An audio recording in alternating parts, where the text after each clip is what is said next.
Hello students, నా పేరు Satish Pendyala.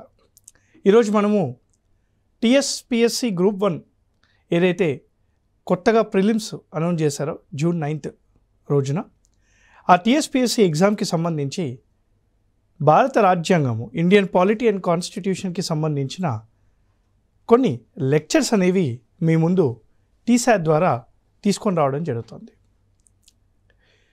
June 9th ఇంకా కొద్ది సమయమే ఉంది. పాలిటీ కాన్స్టిట్యూషన్ అనేది చాలా ముఖ్యమైన సబ్జెక్టు.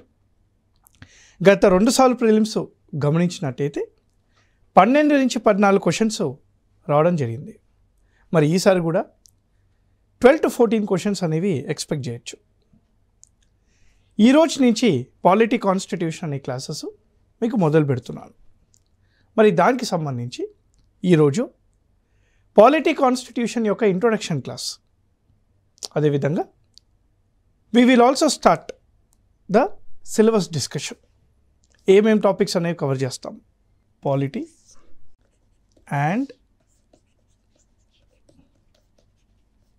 కాన్స్టిట్యూషన్, భారత రాజ్యాంగం. ముందుగా రాజ్యాంగము అంటే ఏంటి? What is the meaning of constitution? Constitution is nothing but it is a systematically codified document. ఇది ఒక పుస్తకము which consists of certain provisions. ఎలాంటి ప్రొవిజన్స్ అంటారు? లైక్ ఆర్టికల్స్ లేదా స్కెడ్యూల్స్. రైట్. ఆస్ట్రేలియన్ కాన్స్టిట్యూషన్ గమనిస్తే అక్కడ సెక్షన్స్ కూడా ఉంటాయి. మన భారత రాజ్యాంగంలో మాత్రం ఆర్టికల్స్, స్కెడ్యూల్స్ మాత్రమే ఉంటాయి. సో రాజ్యాంగము అనేది ఒక primary law. Constitution is a primary law of the land. It is a primary law of the land. Sir, మరి దేశంలో చాలా చట్టాలు ఉన్నాయి కదా సార్, మరి వేరే చట్టాలని ఏమనాలి? భారతదేశంలో రాజ్యాంగం మాత్రమే ప్రథమ చట్టము. మిగతా చట్టాలన్నీ కూడాను సెకండరీ చట్టాలుగా అని అంటాం. ఐపీసీ కానీ, సిఆర్పిసి కానీ, లేదా మోటార్ వెహికల్ యాక్ట్ కానీ, రీసెంట్గా వచ్చిన పౌరసత్వ సవరణ చట్టం కానీ, లేదా భారత పౌరసత్వ చట్టం కానీ, హిందూ మ్యారేజ్ యాక్ట్ కానీ, డౌరీ ప్రొహిబిషన్ యాక్ట్ కానీ, ఈ అన్ని చట్టాలు కూడాను సెకండరీ చట్టాలు అంటాం. వేరే చట్టాలు ఏవైతే సెకండరీ చట్టాలు అని అంటామో అన్ని సెకండరీ చట్టాలు ప్రైమరీ చట్టానికి అనుకూలంగానే ఉండాలి. They have to follow the primary law. It is compulsory that every secondary law must follow the primary law. Only then that law is called valid. దాన్ని వ్యాలిడ్గా డిక్లేర్ చేస్తాం మనం.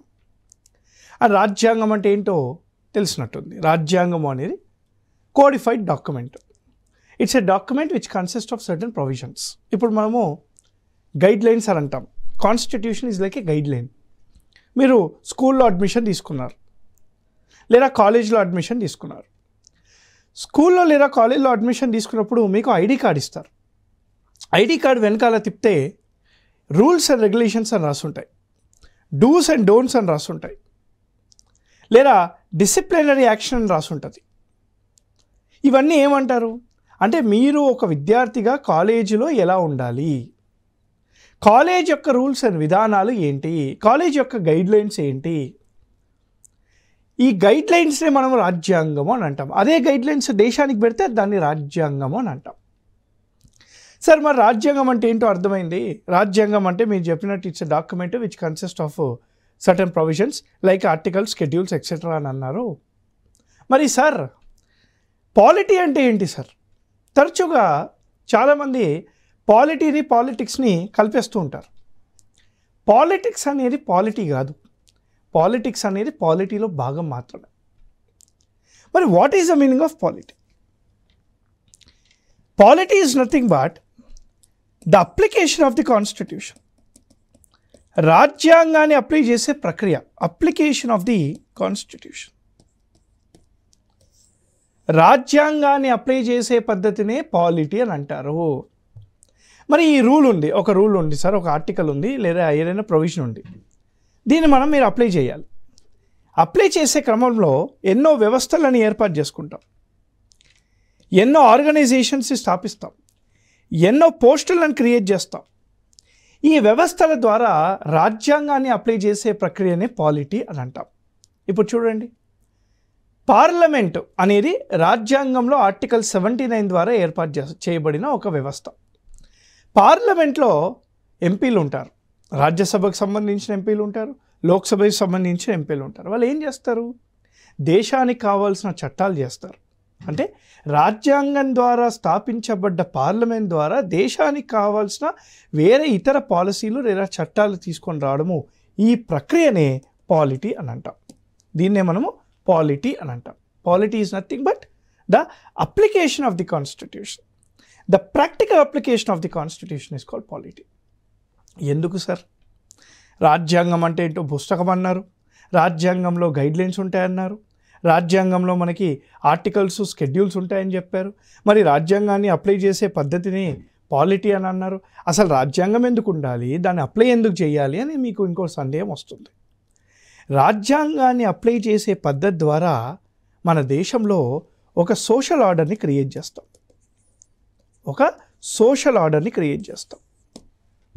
మంచి వ్యవస్థ దిశగా మన భారతదేశాన్ని తీసుకెళ్తాం. దాన్ని వెల్ఫేర్ ఫిలాసఫీ అని అంటాం. ఇంక్లూజివ్ గ్రోత్, అందరినీ కలుపుకుపోయే తత్వం, ఇంక్లూజివ్ గ్రోత్ దిశగా మన దేశాన్ని ముందుకు తీసుకెళ్తాం. అంటే రాజ్యాంగాన్ని అప్లై చేసే పద్ధతి ద్వారా సుపరిపాలన తీసుకొచ్చే ఒక అవకాశం మనకు వస్తుంది. అందుకే రాజ్యాంగం అనేది చాలా ఇంపార్టెంట్. ఒక దేశము కరెక్ట్గా నడవాలి అని అంటే రాజ్యాంగం ఎంతో ముఖ్యం. 75 సంవత్సరాల భారతదేశంలో మన రాజ్యాంగం ఇంత పటిష్టంగా ఉంది కాబట్టే దేశము 5వ స్థానంలో ఉంది ఆర్థికంగా, 3వ స్థానానికి వెళ్తున్నాం ఫ్యూచర్లో. మరి ఇంత జనాభా ఉన్న దేశంలో, ఇంత డైవర్సిటీ ఉన్న దేశంలో మరి అందరూ కలిసికట్టుగా, ఇంటిగ్రిటీగా, యూనిటీగా ఎలా ఉండగలుగుతున్నారు? మనకున్న పటిష్టమైన రాజ్యాంగం వల్ల. ఆ రాజ్యాంగంలో ఏ అంశాలు ఉన్నాయి, రాజ్యాంగం ద్వారా ఏ పద్ధతులు ప్రాక్టికల్గా అప్లై చేస్తాము, ఇవన్నీ కూడాను మీకు పాలిటీ క్లాసెస్ ద్వారా గ్రూప్ 1కి ఏదైతే కావాలో దానికి అనుకూలంగా టీసాట్ ద్వారా అందించడం జరుగుతుంది. మరి ఒక చిన్న ఇంట్రొడక్షన్ చూసాం కాబట్టి ఇంకో చిన్న ఇంట్రొడక్షన్ చెప్తాను. దాన్నే మనము కాన్సెప్ట్ ఆఫ్ నేషన్ అని అంటాం. What is the meaning of nation? మీరు చూసుకుంటే ప్రపంచంలో అన్ని దేశాలు కూడా నేషన్తో పోలుస్తారు. Every country is called a nation. We have China, a nation. US is a nation. Korea is a nation. India is a nation. Sri Lanka is a nation. మరి అన్ని కంట్రీలు, అన్ని దేశాలు నేషన్తో పోలిస్తే మరి డిఫరెన్స్ ఏంటి? నార్త్ కొరియాని నేషన్గానే అంటాం, ఇండియాని నేషనే అంటాం. మన నార్త్ కొరియా, ఇండియా సేమ్ అంటారా? కాదు కదా. అసలు నేషన్ అంటే ఏంటి? ఏదైనా కంట్రీ నేషన్గా చెప్పుకోదగ్గ కంట్రీలో 4 అంశాలు ఉంటాయి. There are 4 elements as part of nation. ఆ నేషన్ అనేది, ఆ నేషన్లో ప్రజలు ఉంటారు, people. You have people in that nation. రెండోది సొసైటీ, ప్రాంతం ఉంటుంది. తర్వాత ప్రభుత్వం ఉంటుంది, దాన్ని స్టేట్ అని అంటాం, గవర్నమెంట్ ఉంటుంది. ప్రజలు, ప్రాంతము మరియు ప్రభుత్వము సోవరిన్గా ఉంటాయి, ఇండిపెండెంట్గా ఉంటుంది. ఎందుకు? పాలన చేయడానికి, గవర్నెన్స్ కోసం, సెల్ఫ్ గవర్న్గా ఉంటాయి. మీరు ఒక్కసారి గమనించినట్టయితే నార్త్ కొరియాలో ప్రజలు ఉన్నారు, ప్రాంతము ఉంటుంది, పాలన ఉంటుంది, ప్రభుత్వము ఉంటుంది. యూకేలో ప్రజలు ఉంటారు, ప్రభుత్వం ఉంటుంది, మరియు సొసైటీ ఉంటుంది, ప్రాంతం ఉంటుంది, పాలన ఉంటుంది. చైనా తీసుకోండి, ప్రజలు ఉంటారు, ప్రభుత్వం ఉంటుంది, సొసైటీ ఉంటుంది, ప్రాంతం ఉంటుంది, మరియు పాలన ఉంటుంది. ఇండియా తీసుకోండి, ఇండియాలో కూడా ఈ 4 అంశాలు ఉంటాయి. మరి చైనా, ఇండియా ఒకటే అంటారా? Indian nation, China is a nation, రెండు ఒకటే అంటారా? కాదు కదా. ఏ ఐడియాలజీ ద్వారా, ఏ పద్ధతి ద్వారా ప్రభుత్వాన్ని ఫామ్ చేస్తారో, పాలన ఉంటుందో, సొసైటీని చూసుకుంటారో, అక్కడున్న ప్రజల యొక్క రోల్ ఏంటో దాని ప్రకారంగా దేశాలు డిఫరెన్షియేట్ అవుతూ ఉంటాయి. ఒక చిన్న ఉదాహరణ చెప్తాను. ఇండియా తీసుకుందాం. ఇండియాలో ప్రజల ద్వారా వచ్చిన ప్రభుత్వము ప్రజలుండే ప్రాంతాన్ని పరిపాలిస్తుంది. ప్రజల ద్వారా వచ్చే ప్రభుత్వము ప్రజలుండే ప్రాంతాన్ని పరిపాలిస్తుంది. మరి అదే చైనాలో ఇలానే ఉంటుందా అండి? నార్త్ కొరియాలో ఇలానే ఉంటుందా అండి? ఇలానే ఉంటుందా? ఉండదు. అంటే చైనాకి ఇండియాకి డిఫరెన్స్ ఏంటంటే ఇండియాలో డెమోక్రసీ ఉంటుంది. In India we have something called democracy. ఏంటి సార్ డెమోక్రసీ అంటే? డెమో అంటే ప్రజలు, క్రసీ అంటే rule. Rule by people is called democracy. Rule by people is called democracy, ప్రజాస్వామ్యము. అదే డిఫరెంట్ ఇండియాకి చైనాకి. బాగుంది సార్. మరి ఇంత పెద్ద దేశంలో, ఇంత జనాభా ఉన్న దేశంలో, ఇంత డైవర్సిటీ ఉన్న దేశంలో, ఇన్ని లాంగ్వేజెస్ ఉన్న, ఇన్ని భాషలు ఉన్న దేశంలో, ఇంత జియోగ్రఫికల్లీ డైవర్స్గా ఉన్న దేశంలో, ఇంత డెమోగ్రఫిక్ డివిడెంట్ ఉన్న దేశంలో ఒక ప్రభుత్వము 141 కోట్ల జనాభాను పరిపాలించడము అనంటే మామూలు విషయం కాదు, చాలా కష్టమైన విషయం. ఒక ప్రభుత్వము 141 కోట్ల జనాభాను పరిపాలించడం అంటే సులువు కాదు. మరి ఈ పరిపాలనను సులువు చేయడానికే ఇండియాలో సపరేషన్ ఆఫ్ పవర్స్ అనేవి తీసుకొని రావడం జరిగింది. We have brought the concept of separation of powers theory to make the administration simple, effective, convenient, easy. ఇండియాలో పరిపాలన విధానాన్ని సింపుల్, ఎఫెక్టివ్, ఈజీ, సింప్లిఫైగా చేయడానికి సపరేషన్ ఆఫ్ పవర్స్ అనేవి తీసుకొని రావడం జరిగింది. ఏంటి సార్ ఈ separation of powers? Separation of powers SOP అని రాస్తున్నాను. Separation of powers consists of 3 major natures. 1. The state is divided into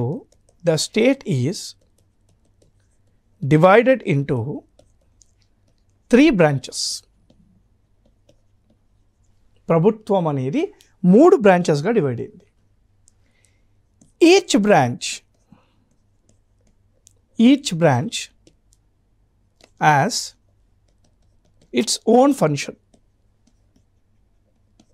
ప్రతి బ్రాంచ్ కూడాను దాని యొక్క చేసే పనులు, అధికారాలు డిఫరెంట్గా ఉంటాయి. No branch will interfere in other branches work. ఒక బ్రాంచ్ చేసే పని ఇంకొక బ్రాంచ్ చేసే పనిలో తలదూర్చదు. These are the 3 natures of separation of powers theory. అంటే స్టేట్ అనేది 3 బ్రాంచెస్గా డిఫరెన్షియేట్ అయింది. Each branch has its own function. No branch will interfere in the functions of other branches. మనం ఏమనుకున్నాము? భారతదేశంలో పరిపాలన విధానాన్ని సులువుగా చేయడానికి ప్రభుత్వం అనేది సపరేషన్ ఆఫ్ పవర్స్ థియరీని తీసుకొచ్చారు. ఈ సపరేషన్ ఆఫ్ పవర్స్ తీసుకొచ్చిన వ్యక్తి, ఈ థియరీని డెవలప్ చేసిన వ్యక్తి మాంటెస్క్యూ. అతను ఫ్రాన్స్ దేశానికి చెందిన వ్యక్తి. ద స్పిరిట్ ఆఫ్ లాస్ అనే ఒక పుస్తకంలో ఈ థియరీని మాంటెస్క్యూ డెవలప్ చేయడం జరిగింది. ఈ థియరీ ప్రకారంగా the state is divided into 3 branches కదా. ద స్టేట్, ప్రభుత్వము అనేది 3 బ్రాంచెస్గా డివైడ్ అయింది. ఏంట బ్రాంచెస్? లెజిస్లేచర్, ఎగ్జిక్యూటివ్ మరియు న్యాయ వ్యవస్థ, జ్యుడిషియరీ. శాసనసభ, పాలన మండలి మరియు న్యాయ వ్యవస్థ. ఏమన్నాము? What is the first nature of separation of powers theory? State is divided into 3 branches కదా. See the state is divided into 3 branches. దీన్నే మనము 3 ఎస్టేట్స్ అని కూడా అంటాం. నౌ ప్రతి బ్రాంచ్కి తను చేసే పని యూనిక్గా ఉంటుంది. Every branch has its own function కదా. అదే కదా second point. Legislature as the authority to make laws. చట్టాలు చేసే ఒక వ్యవస్థ. చట్టాలు చేసే అధికారము లెజిస్లేచర్కి మాత్రమే ఉంటుంది. మరి సార్ ఊరికే చట్టాలు చేస్తే సరిపోతుందా? ఆ చట్టాలను ఎవరో ఒకరు ఇంప్లిమెంట్ చేయాలి కదా. చట్టాలను ఇంప్లిమెంట్ చేసే సంస్థ executive. To implement the laws. To implement the laws. చట్టాలని ఇంప్లిమెంట్ చేసే సంస్థ. మరి ఇందాక అనుకున్నాం, గుర్తుందా స్టార్టింగ్లో, ఇండియాలో చేసే ప్రతి ఒక్క చట్టం కూడాను రాజ్యాంగానికి అనుకూలంగానే ఉండాలి. అనుకూలంగా లేకపోతే దాన్ని ఇన్వాలిడ్గా డిక్లేర్ చేస్తారు. ఎవరో ఒకరు సమీక్షించాలి కదా. మరి ఎవరు సమీక్షిస్తారు? న్యాయ వ్యవస్థ విల్ రివ్యూ ద లాస్. అంటే ఇండియాలో సపరేషన్ ఆఫ్ పవర్స్ థియరీ మూలంగా స్టేట్ అనేది 3 బ్రాంచెస్గా డివైడ్ అయింది. Legislature to make the laws, executive to implement the laws, judiciary to review the laws. See first 2 points satisfied కదా. సపరేషన్ ఆఫ్ పవర్స్ థియరీ ప్రకారంగా state is divided into 3 branches. Each branch has its own functions. మూడోది చూడండి, no branch will interfere in the other branches work అని రాశాం. కానీ ఇండియాలో ఈ మూడోది లేదు. ఇండియాలో we follow something called checks and balance theory. Checks and balance theory, doctrine of checks and balance theory. ఇండియాలో ఒక బ్రాంచ్ ఇంకొక బ్రాంచ్ యొక్క చేసే పనిలో దాని యొక్క అధికారం అనేది చెక్ చేస్తూ బ్యాలెన్స్ చేస్తూ ఉంటుంది. అధికారం అనేది అంటే అధికారం అనేది ఎక్కువగా ఒకే దగ్గర ఉంటే దాన్ని మిస్యూజ్ చేసే అవకాశం ఉంటుంది అని భావించిన పెద్దలు వేరే వాళ్ళ యొక్క అధికారాన్ని చెక్ చేసే విధానాన్ని తీసుకొచ్చారు. That is a uniqueness of Indian constitution. అందుకే ఇండియాలో అబ్సల్యూట్ సపరేషన్ ఆఫ్ పవర్స్ ఉండదు. No absolute separation of powers. In India, we have something called diluted separation of powers.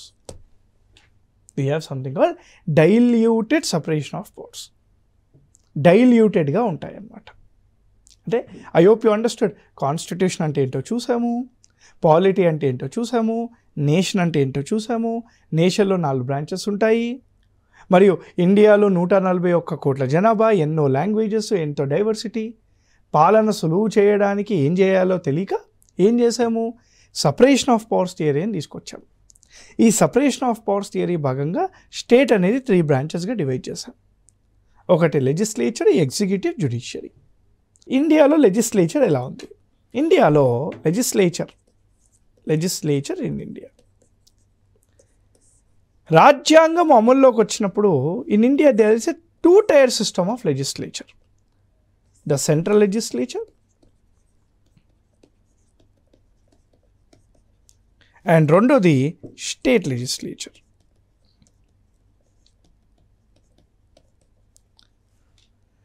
డెబ్బై 74 రాజ్యాంగ సవరణ చట్టాల ద్వారా 3వ లెజిస్లేచర్ హైరార్కీ అనేది డెవలప్ చేసుకున్నాము. దాన్ని లోకల్ గవర్నెన్స్ అని అంటాం. Local governance. The head of the central legislature is parliament. Parliament అనేది head of the central legislature. State legislature is head of the state legislature. Local governance అనేది 2 రకాలుగా divide అయింది. Panchayati Raj institution, స్థానిక సంస్థలు, మరియు we have something called municipalities. See, parliament, state లెజిస్లేచర్లు, పంచాయతీరాజ్ వ్యవస్థలు మరియు మున్సిపాలిటీస్. పార్లమెంట్లో ఇది ఒక ఫేవరెట్ క్వశ్చన్ అండి. డిఫైన్ పార్లమెంట్ అని అంటాడు. Parliament consist of president of India, Lok Sabha, Rajya Sabha. President of India, Lok Sabha, Rajya Sabha. Lok Sabha మరియు రాజ్యసభ అనే పదాలు రాజ్యాంగంలో ఎక్కడా లేవు. దీన్ని ఏమంటాం మరి? హౌస్ ఆఫ్ పీపుల్ అని అంటాం. రెండోది కౌన్సిల్ ఆఫ్ స్టేట్స్ అని అంటాం. House of people, council of states. State legislature కూడా 3 రకాలుగా డివైడ్ అవుతుంది. అంటే it consist of 3 things: governor, state legislative assembly, state legislative council. Governor, assembly, council. అసెంబ్లీలో ఉండే వాళ్ళని ఎమ్మెల్యే అని అంటారు, ఎమ్మెల్యేస్ అని అంటాం. కౌన్సిల్లో ఉండే వాళ్ళని ఎమ్మెల్సీస్ అని అంటాం. మరి పార్లమెంట్లో ఉండే వాళ్ళని ఏమంటాం సార్? ఎంపీలు అని అంటాం, ఎంపీస్ అని అంటాం. పార్లమెంట్లో ఉండే వాళ్ళని ఏమంటాము? ఎంపీస్ అని అంటాం. సో స్టేట్ లెజిస్లేచర్లో గవర్నరు, అసెంబ్లీ మరియు కౌన్సిల్ ఉంటారు, ఎమ్మెల్యేలు, ఎమ్మెల్సీలు. మరి సార్ మున్సిపాలిటీస్, పంచాయతీరాజ్ వ్యవస్థలో ఎవరు ఉంటారు? ఈ పంచాయతీరాజ్ వ్యవస్థలు మరియు మున్సిపాలిటీస్ అనేవి 73 మరియు 74వ రాజ్యాంగ సవరణ చట్టాల ద్వారా వచ్చాయి 1992లో. ఓకేనా? 93లో అమల్లోకి వచ్చింది. పంచాయతీలు అనేవి 3 రకాలుగా, అంటే 3 టైప్స్ ఆఫ్ పంచాయతీస్ ఉంటాయి ఇండియాలో. ఒకటి విలేజ్ పంచాయతీ, రెండోది ఇంటర్మీడియటరీ, దీన్నే మనము మండల్ లెవెల్ పంచాయతీ అని అంటాం ఆంధ్రప్రదేశ్ మరియు తెలంగాణలో. మూడోది జిల్లా, district level panchayat, district level panchayat. Municipalities కూడాను 3 రకాలుగా ఉంటాయి సార్, 3 రకాలుగా ఉంటాయి. ఫస్ట్ వన్ నగర పంచాయతీ, నగర పంచాయతీ. రెండోది మున్సిపల్ కౌన్సిల్. మూడోది municipal corporation, municipal corporation. Legislature చేసే పని ఏంటండి? చట్టాలు చేసే ఒక వ్యవస్థ, law making, law making body. It is a law making body. లెజిస్లేచర్లో it is divided into 3 tier system. Original కాన్స్టిట్యూషన్లో 2 టైరే, ఇప్పుడు 3 tier system. Central legislature, state legislature, local governance. సెంట్రల్ లెజిస్లేచర్లో ఏమో parliament. Parliament consist of president of India, Lok Sabha, Rajya Sabha. State లెజిస్లేచర్లో governor, assembly, council. Local governance of పంచాయతీలు, మున్సిపాలిటీలు.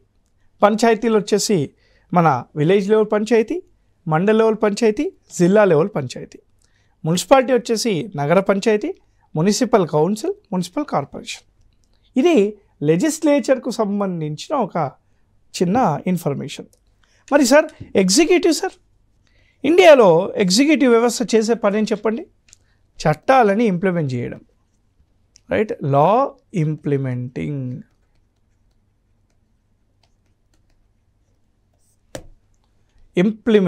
లా ఇంప్లిమెంటింగ్ బాడీ. ఇండియాలో ఎగ్జిక్యూటివ్ అనేది 2 రకాలుగా ఉంటుంది. There are 2 types of executives.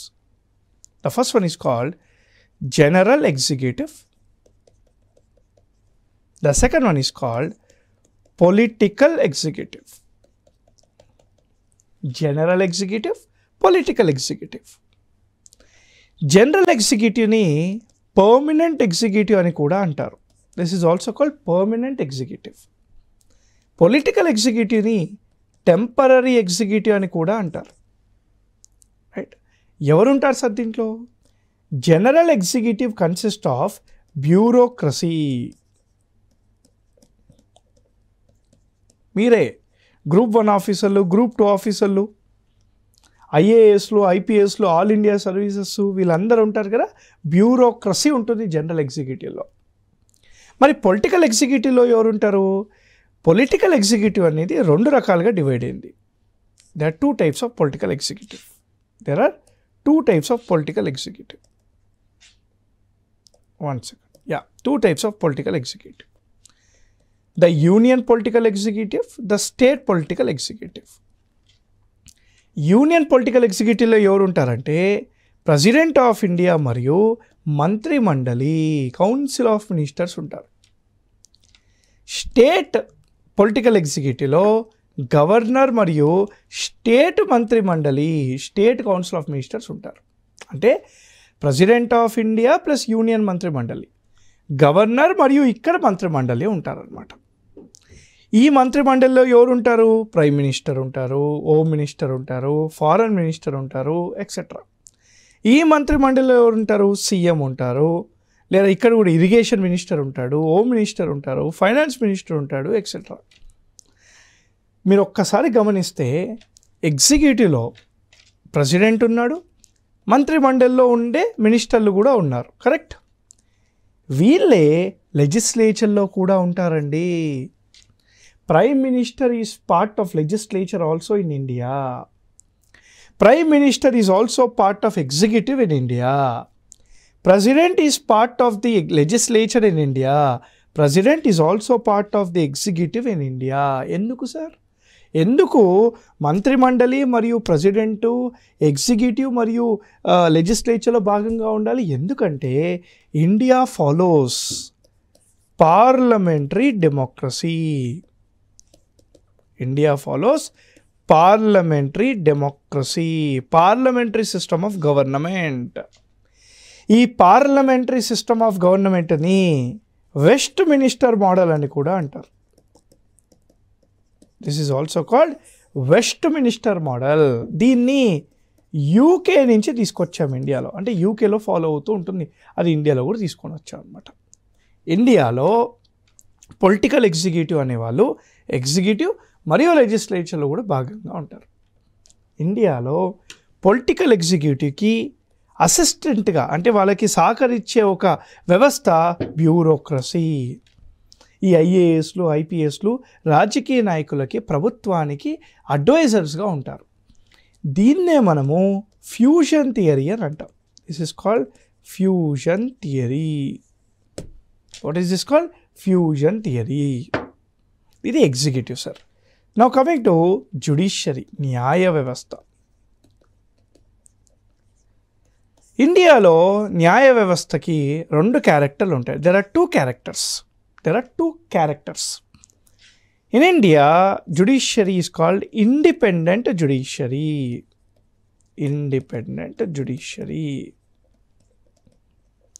ఇండియాలో జుడిషియరీని ఇంటిగ్రేటెడ్ జుడిషియరీ అని కూడా అంటారు. Integrated judiciary. ఇండియాలో it is called both independent as well as integrated. ఎందుకు ఇండిపెండెంట్? ఇందాక ఏం చెప్పాను, ఇక్కడ చూడండి, లెజిస్లేచర్లో ఉండే పొలిటీషియన్స్, పొలిటికల్ ఎగ్జిక్యూటివ్ ఉండి ఎగ్జిక్యూటివ్లో ఉండే బ్యూరోక్రసీ ఇద్దరు కలిసి పనిచేస్తారు. అంటే ఎగ్జిక్యూటివ్ లెజిస్లేచర్ ఇండియాలో కలిసిమెలిసి పనిచేస్తూ ఉంటాయి. కానీ న్యాయ వ్యవస్థ ఎవరితో కలవదు. మరి న్యాయ వ్యవస్థ ఏం చేస్తుంది? లెజిస్లేచర్ ద్వారా వచ్చే చట్టాలని సమీక్షిస్తూ ఉంటుంది. ఏ రూపంలో సమీక్షిస్తుంది? ఇండియాలో ఉండే అన్ని చట్టాలు కూడాను రాజ్యాంగానికి అనుకూలంగా ఉన్నాయా లేదా అని సమీక్షిస్తుంది. అంటే న్యాయ వ్యవస్థ అనేది it is called the protector of the constitution, the Guardian of the constitution. రాజ్యాంగాన్ని కాపాడే వ్యవస్థ. రాజ్యాంగాన్ని కాపాడే వ్యవస్థ కాబట్టి న్యాయ వ్యవస్థ ఇండిపెండెంట్గా ఉండడమే మంచిది. ఇండిపెండెంట్గా పనిచేయకపోతే రాజ్యాంగం అనేది డైల్యూట్ అయిపోతుంది. ఎలా రాజ్యాంగాన్ని కాపాడుతుంది? న్యాయ సమీక్ష ద్వారా కాపాడుతుంది, జుడిషియల్ రివ్యూ ద్వారా కాపాడుతుంది. By the process called judicial review it protects the constitution of India. ఇది independent judiciary. Coming to integrated judiciary. ఇండియాలో న్యాయ వ్యవస్థ అనేది ఇంటిగ్రేటెడ్గా ఉంటుంది. For example, there are 3 tier system of judiciary.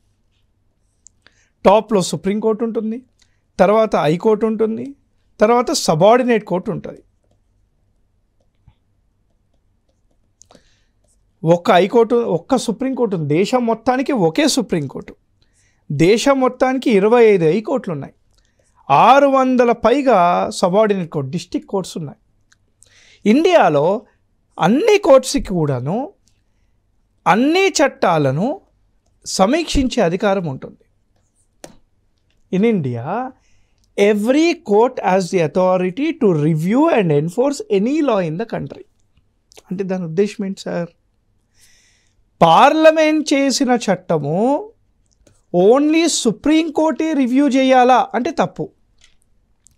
Parliament ద్వారా వచ్చిన చట్టము సబార్డినేట్ కోర్టు, ఒక డిస్ట్రిక్ట్ కోర్టు కూడా సమీక్షించి దాన్ని రివ్యూ చేసి ఎన్ఫోర్స్ చేయవచ్చు, అమలు పరచవచ్చు.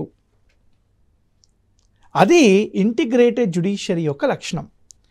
ఇంటిగ్రేటెడ్ జ్యుడిషియరీ అనేది యూకే నుంచి తీసుకొచ్చాం.